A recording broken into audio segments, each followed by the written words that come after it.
that bitch. Welcome to the Kush Council Season 2. I'm BT, and I'm with Trip, TRIP, the Real Individuals Prostitute. It's your boy S2Ep with LOE Klothing, man. Here with my boy Alex.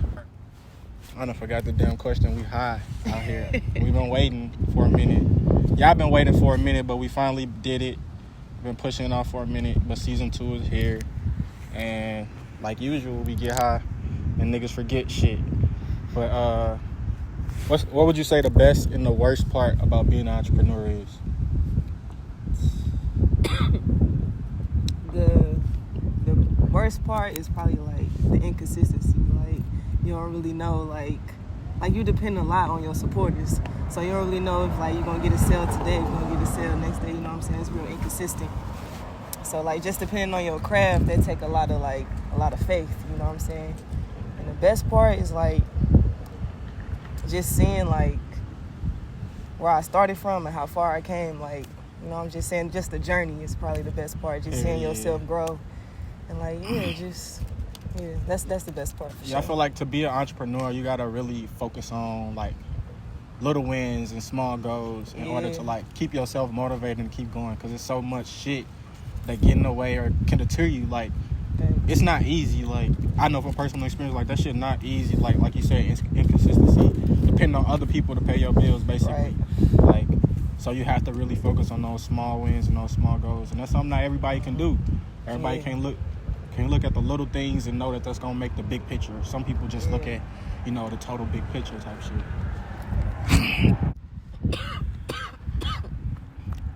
Alright, so we know you sell clothes, we know you sell, you know, I seen the grinders, them motherfuckers hard. But what did you want to do before this? Like when you was a kid, what was your dream? I had hoop dreams. Hoop dreams for sure. Yeah. I was hooping in college and everything. Then shit, I tore my ACL my senior year. That was pretty much over with. And then I came back home, started working, and just honestly working for somebody else, it just wasn't for me. Like I don't take authority well. You know what I'm saying? So yeah, I just decided to quit my job one day and just been going up from there. Man, and Anti, you behind the camera, I know for a fact that you done heard that shit before. Like I feel like that's really like almost the basis of every entrepreneur. Like, cause I did the same shit. I was like, bro, I can't do this shit, and I quit. And that's when I started my fitness business type shit. I'm like, nah, I gotta do something that I love, something that means something to me. Like I can't just be doing this pointless ass work for this motherfucker that I don't really fuck with, and they don't fuck with me. Like you just getting somebody else rich. Exactly. Like that's all you doing. Like, helping somebody else get their dreams accomplished type shit. Basically. You might as well accomplish your own dreams. Might as well. So I think I would I'm sure you thought of, or you've came to a situation where you're like, man, nobody prepared me for this. Like school never taught me to be ready for this. Like what's something you think that school could have taught, or you could have learned at school that could help you where you at right now? Man, just learning like about like how important like investing is. Like just not just like in assets and stuff, like just investing in yourself. Like that wasn't really taught to me. Like just building your own, you know what I'm saying, like your own portfolio, you know what I'm saying? Like I feel like schools always teach you how to like you said, get somebody else rich. Like they don't really teach you how to go out in the world, and like I feel like school don't really teach you like real life goals. Like they don't teach you like this shit gonna be hard. Like you know what I'm saying? Like cause this shit hard, you know. Like they don't teach you all this. So I feel like just the reality of it. Like school don't really teach you like realistically what life is really like. And I feel like they should, you know, put more emphasis on it. Yeah, like real life goals. Yeah, you know what I'm saying? Teach people how to go out and start their own business. Like like really get to know each student and like what do you want to do. Like they don't really do that, you know. Because I'll say like college kinda helped a little bit get ready for being entrepreneurs, but like still like they didn't really mention the inconsistencies or like how to deal with those inconsistencies. Like basically how to deal with being an entrepreneur. I feel like it's something that they could have worked Honestly, on. I'm probably the worst person to talk about it because I didn't really pay attention in school. Like I was there because I was playing ball, hooping. You know what I'm saying? I mean, that's how I was in college. But I was listening though, like I was listening. I'm one of the people like I could not be there like mentally, but like later on, I'll hear what you said and like it'll stick. Like I'll be thinking about it later type shit. And I took notes, so like I'll just be writing and not listening, and then go back and read my notes type shit. Yeah, see, I wasn't that type of student. One thing I can say I learned about college was like my people skills. Like before college, I was like, I'm still am a little awkward, but like once I went to college, I had more like better people skills and shit. Able to connect with different people. That was tough. Yeah. Like some of my best friends in college. Yeah, same. I feel like that's what I tell everybody now. I be like all my like little cousins and shit. I be like, go to college. Like even if you're gonna fuck off in school, like go to college. Like you're gonna meet some people that's gonna be lifelong friends. Like shit, my best friend, I met that nigga at college type shit. Like all my closest homies down there from college type shit. Because you go through certain experiences, and then I feel like that help you with life. Like that gets you ready for life. Like different perspectives, all that shit. Hell yeah. You on your own, you got the struggle. And then that's how you get close with people. Y'all struggling together type shit. So it's like, damn, we both out here trying to figure it out. Exactly. So I feel like college kind of help you get ready for life in that aspect. Not necessarily in the classrooms, but like just outside the classrooms. I feel like it definitely helped. Thanks. All right, so all three of y'all all run, y'all all do clothing or whatever and apparel. What would you say in your life, like, moved you towards this? Like, what brought you to, like, I'm going to do clothing and apparel? So, what brought both of us to doing this, like, the same story I tell everybody, because I've been getting asked this question a lot. When we started this in the pandemic, when I say, like, dead smack in the middle, I mean dead smack in the middle, where they was, like, motherfuckers that was working, they was letting them off. Like, we got to cut down on the things, you know what I'm saying, keep to fuck up the spread or whatever they was talking about. So we was at the crib and I was on my ass, like down to my last shit. I ain't had no car, I ain't had none of that shit. And we was just like, I was like thinking of something that everybody ain't doing. Like people ain't really taking that shit serious. When they do it, they just trying to do it for clout. You know what I'm saying? It's just like, I just want to make clothes, or I got hoodies out here and shit. And I'm doing this shit for like generational wealth. Like me and him got kids, you feel me? I'm trying to have my daughter to when she about 18, she got a choice. You can take this business your pops got, or you can go to college and find your own way. So like that's what, that's what a lot of us black parents ain't doing. It's like they want our kids to be good out here, but understand it come from us first. Like we got to create a path for them in order for them to be good. You know what I'm saying? So like it was just coming like when I was doing this, I was selling dope at the time. You know what I'm saying? Just trying to make ends meet. And it was like, he was the only motherfucker that stood, like, you know what I'm saying? Even though I had homeboys, it was like, he was the only one that was real 100 and was on some loyal shit. Like, when I made this shit, it was like over loyalty. And like, when I was down bad, he was on some, instead of trying to leech, he was on some, I'm gonna help you out this shit, you feel me? Like, you my nigga, you feel me? So it was like, when that shit clicked in my head, I was like, let's put this shit on clothes. Because you gotta think about it. What these rappers rap about? Loyalty. What niggas always try to say every day on Instagram, Twitter, Facebook, I'm loyal to my niggas, all that. But it go deeper than just not snitching to the boys or, you know what I'm saying, not telling what your homeboy doing. It goes saying go to yourself too, who you is as a person, you know what I'm saying? Like, a lot of niggas always try to say, dawg, I'm gonna do this and that, but do you stand on it? You know what I'm saying? Do you stand on the meaning behind what you is? Like, this shit is deeper. That's why me and him got it tatted. It just ain't no saying that niggas can go out here and just, LOE, nah, nigga. You gotta really mean it. You know what I'm saying? You gotta stay loyal to yourself. Then you can stay loyal to the people around you. You know what I'm saying? So, you know, that like the stuff like that just made me want to put it on clothes and really get it out there. You know what I'm saying? Yeah, I fuck with it. Cause you know, a lot of people out here that's like entrepreneurs and shit. Like they don't really have like a message or like a mission. Yeah. For, like they business, like they just say, oh, my shit is such and such, but like why? Like what is the meaning behind it? Like what are you trying to accomplish type shit? You just trying to make money? Nah, like, shit like that don't last. Like if you got a mission behind it, like something that people can believe in, like that's what motherfuckers get behind. So I think that's dope that y'all like you got a meaning to your shit. And like she got a meaning to our shit too. Go ahead, tell them like what made you get to where you at now? Like what made you decide trip? Yeah, that's what I'm gonna do. Just, you know what I'm saying, just going through a whole bunch of trials and tribulations and just like being betrayed by people you thought you could trust and just like, you know what I'm saying, just instead of seeking revenge, I just, you know, kept being a good person and just had faith that, you know what I'm saying, like I said, believing in good karma. Like you just keep being a good person, that good go come to you, you know what I'm saying? That's why I said the real individuals prosper. keep being a real nigga, what's gonna come to you, you know what I'm saying? Exactly. That's just how I feel. So it's basically shit. That's your life story, is your brand, basically. Yeah. That's tough. I fuck with it, for sure. All right, so since this is a weed show, it's called the Kush Council. My boys over here, they was running a little late. They didn't get the weed or whatever. But I want y'all to tell me, like, y'all, it ain't got to be, like, the craziest high story. Just, like, the first one that come to your mind type shit. Like, Get that shit on. My first time smoking. Shit, this was my freshman year when we was in school. Cause I was with some of my niggas that I was with, like, we was at the homeboy crib in his apartments. And it was like 5 of us. And we was like, shit, we just smoked out the laundry room. Cause how they had it, it was like you gotta walk through a door that then get to another door. So it's like we locked the outside door and kept that door. And we all sitting in a circle. It's like, remember, this my first time. So I'm like, what you gotta do? So I hit it and I swallowed it. Instead of inhale, they like, nigga, you ain't supposed to swallow. I'm like, oh, shit, you ain't supposed to swallow? All right. So I hit it again. They was like, you gotta. Yeah, that was the worst mistake. I ain't gonna fake it to you. I did that shit, boy. When I say I was coughing, that was the last time I hit the blunt, first time I hit the blunt. Out of that whole circle, I swear to God. High.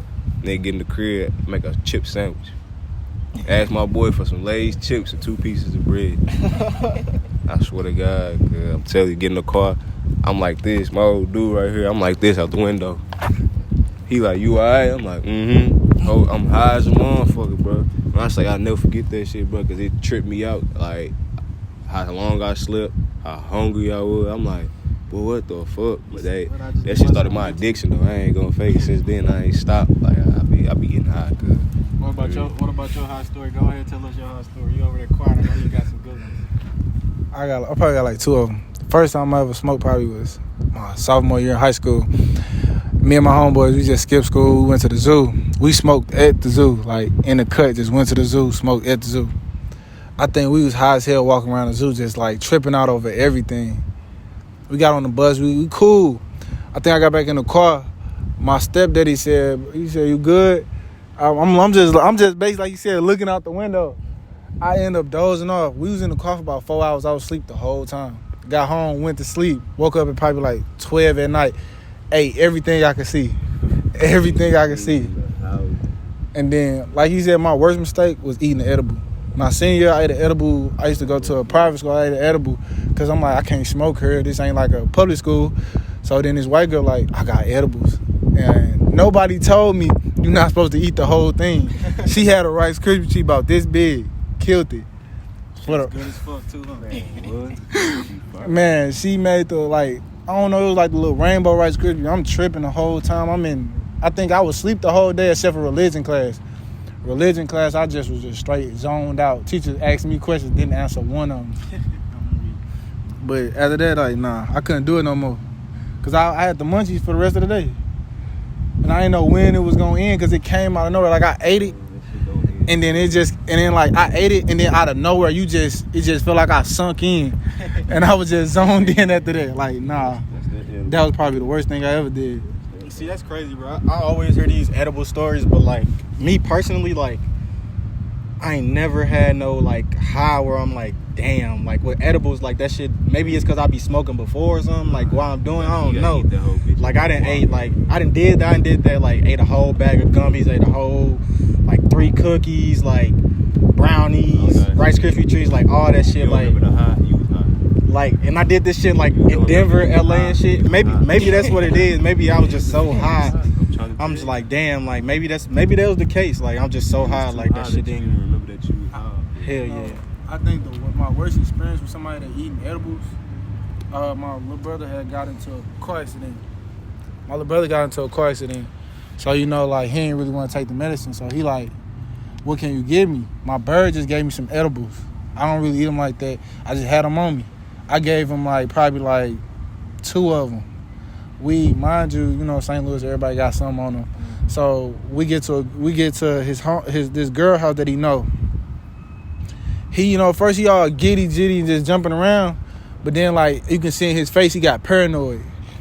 So mind you, we end up taking the gun. We took the clip out the gun. Just like, I put it in my back pocket. So he like, her steps is the metal steps. He like, bro, I don't want to walk down there. The clip was in my back pocket. He snatched the clip out of my back pocket, put it in his gun, and then racked it. Oh, hell no. So we riding in the car together. Whole time, we both got, like, this, I ain't gonna say, it's funny, but it's scary. We both got our gun on our lap.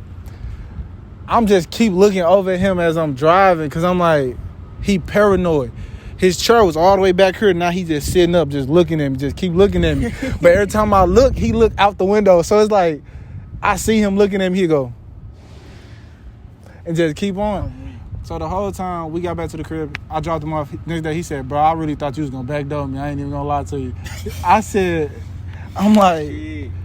never again. You ain't gonna never get an edible out of me. Cause that was like, but that was his first time ever having an edible. Cause he one of them dudes that like, he don't drink, he don't smoke.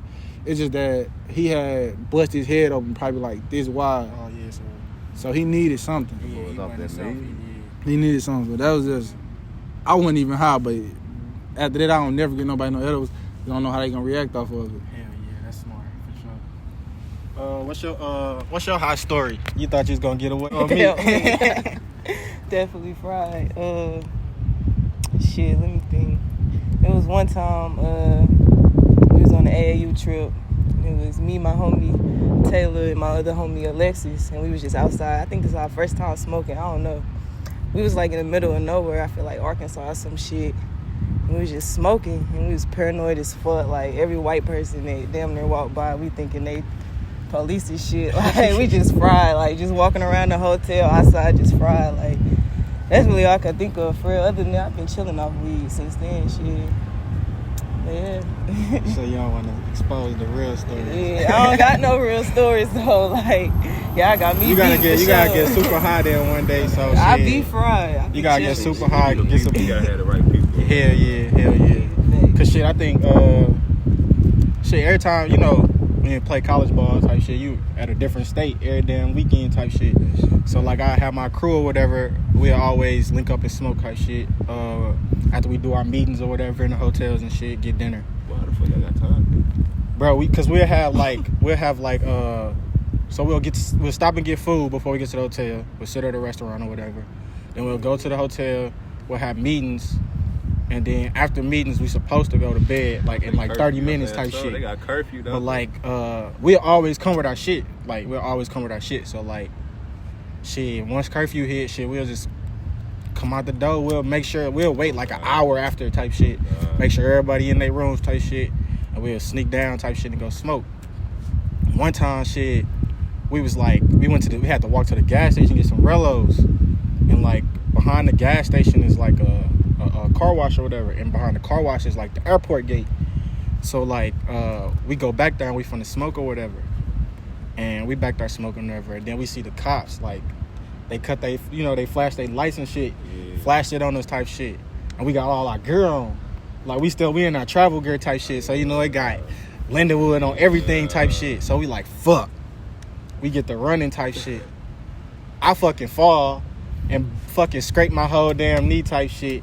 But like them niggas kept running. I was with two of my homeboys. Both them niggas kept running. They was like, bruh, we just saw you go down. We like, fuck it. We gonna keep going. So we finally get out of sight of the fucking cops. And we walking back to the hotel and we see our coaches. Two of our coaches. Who called them on that? That's who called. We see two of our coaches and they ain't really say shit. Cause low key they was out there finna go smoke. So like they ain't say shit. They just looked at us and they was like, y'all going back to the room, all right.